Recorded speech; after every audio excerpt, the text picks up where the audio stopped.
좀 설명을 드리자면요. 이혼한 전 남편의 신체 부위 일부를 훼손한 이 60대 여성의 첫 재판이 지난 8월 27일에 열렸었습니다.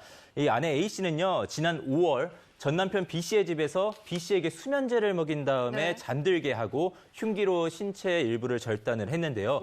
A씨는 범행 직후에 자신이 스스로 경찰에 자수를 해서요. 특수 중상해 혐의로 구속 기소가 됐었습니다. 근데 저는 궁금한 게 이혼했으면 이미 남남이잖아요. 남이 된 상황에서 다시 만나서 신체 일부를 또 훼손을 했어요. 이게 어떻게 된 일이에요? 아내는요, 이 44년 전에 결혼한 남편과 이 잦은 폭력에 좀 시달렸다고 합니다. 그래서 지난 2018년 이 황혼 이혼을 결정을 하게 되는데요.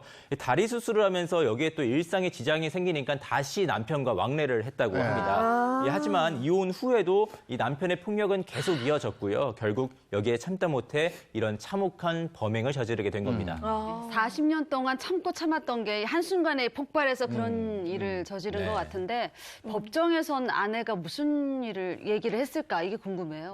아내는요, 계속 전 남편한테 맞고 살다 보니까는 2년 전에는 이제 접근 금지 신청까지 했었습니다. 이혼 후에도 계속해서 폭력에 시달려서 범행을 했다고 이렇게 진술을 하기도 했고요.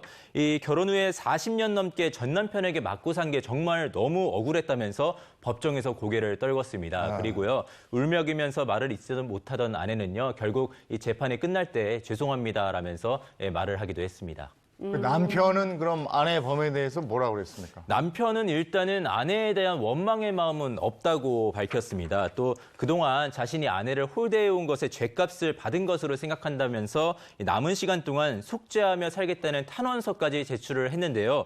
여기에 아내는 좀 진작 좀 그러지 이러면서 또 눈시울을 붉혔다고 합니다. 네, 남편은 이 극단적인 사건이 벌어지고 난 후에야 이제 무언가 반성하고 이런 이야기를 들려준 거네요. 근데 이 사건에서는 사실 아내가 남편의 신체 일부를 훼손하면서 특수 중상해?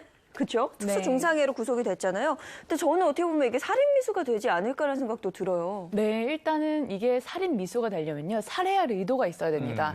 근데 지금 우리가 기사나 보도들을 보면은 살해할 의도를 찾기는 좀 어려워요. 그렇죠? 그래서 이럴 때에는 특수상해가 되는데, 특수상해는 다중의 위협을 보이거나 아니면 위험한 물건을 휴대를 해서 상해를 입힌 경우에 성립을 하고요. 형법상 1년 이상 10년 이하의 징역으로 처벌이 됩니다. 근데 이번 사례는 사실 특수 중상해예요. 이거는 위험한 물건을 휴대를 해서 그 사람을 불구 또는 이제 난치의 질병을 입게 한 경우인데, 이때는 2년 이상 20년 이하의 징역으로 좀 더 가중 처벌이 됩니다. 네.